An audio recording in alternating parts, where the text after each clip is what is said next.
welcome to episode 5. And this is demo trading and learning from smart money moves.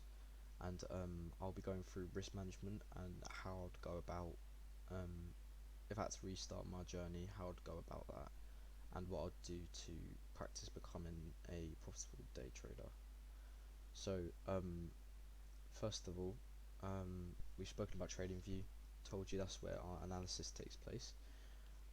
When getting into trading, you'd want to be using a demo account to be able to trade with trade with the market while risking no money. Is risking fake money on a demo account. You can use either paper trading here on TradingView, and you connect it to your TradingView where you can take buys or sells in real time. Or what I would recommend, going to FTMO and using the 14-day free trial.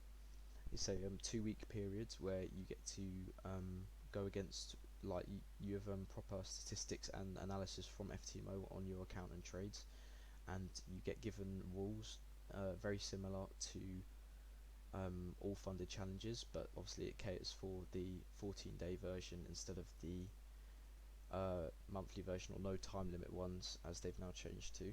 So this will give you prop firm like situations for 2 weeks at a time where you can trade on, and I would use the data provided by your trades to put into motion to collect your data and refine your strategy. So yeah, I would open a free trial account with FTMO, and I would collect data and journal all the trades you take on that until you're able to pass multiple at a time. But with this strategy of approaching the market, you need to be able to have appropriate risk management as well.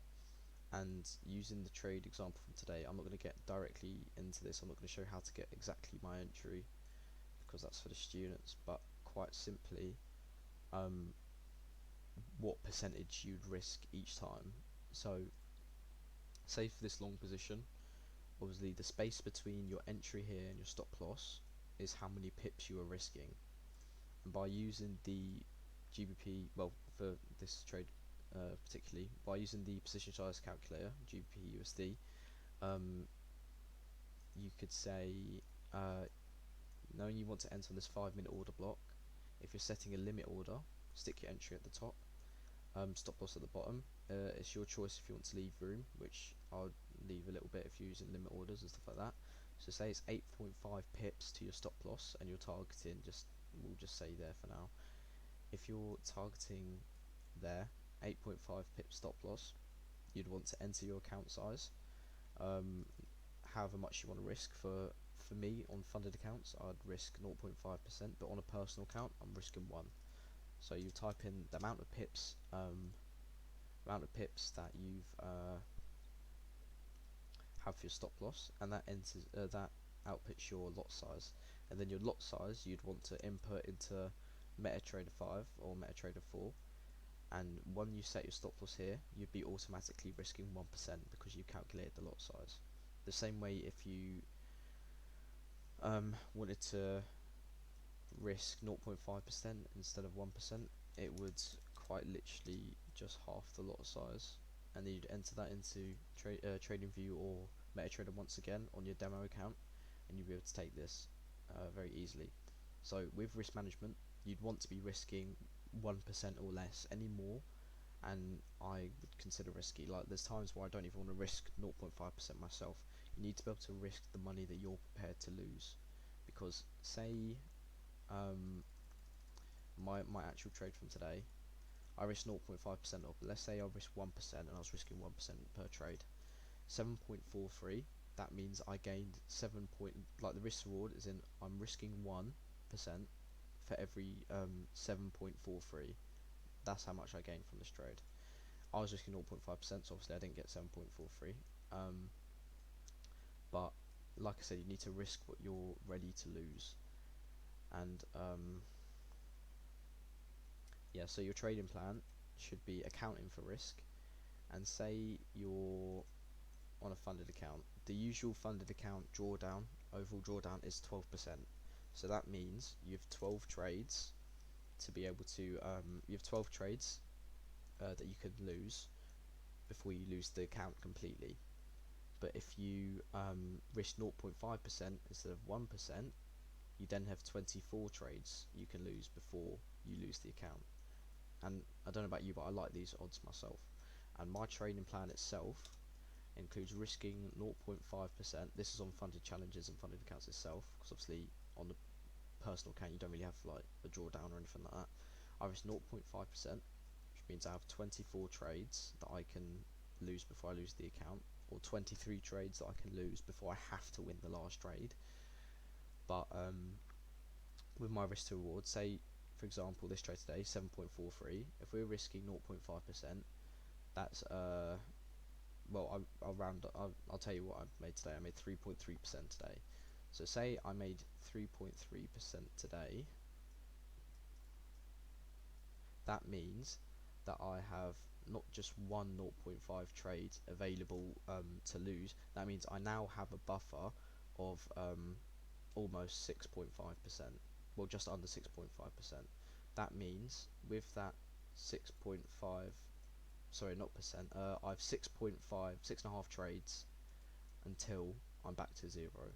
So with this 6.5 trades, I could instead start I could lose 5 trades and still have a trade and a half before I'm back to break even zero. So now that you have that buffer of 3.3%, you want to continue risking 0.5%, or you could risk 1% per trade, which mean you then have just over 3 trades before you're back to zero. So with that buffer of risking 0.5 and gaining just over 3%, you could either risk 0.5% for 6 trades, or before you're back to zero, or you risk 1% for 3 trades and then you're back to zero. So that's why it's important to have a good trading plan to go along with your that's why you need good risk management to go along with your trading plan, because it allows you to maximize your profits by hitting higher risk to reward trades and then utilizing the profits made to be able to capitalize on even more profit, if that makes sense.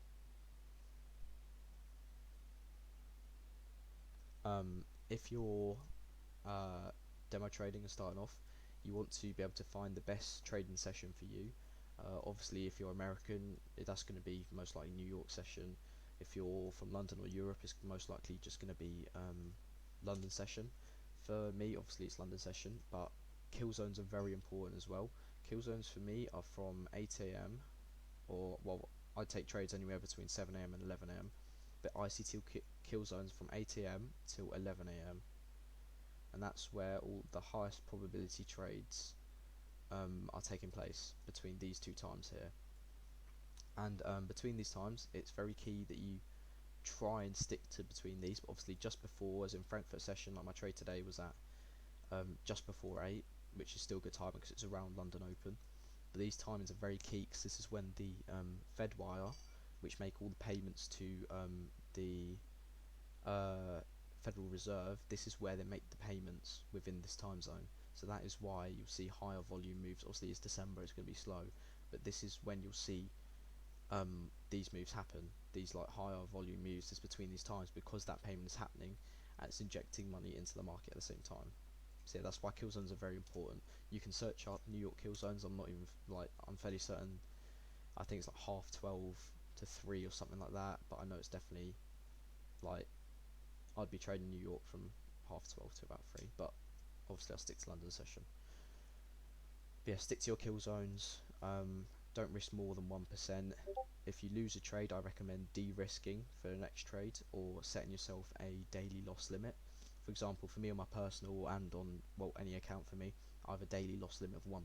So if I'd lost this 0.5% risk trade here, I've room to risk another trade before I'm off the market completely. Off. Or if I was risking 1% here and I lost it, I'm off, straight off. So yeah, it's very key to, well, I can't stress how key it is to have a good risk management and utilize your profit as well, but don't risk it silly.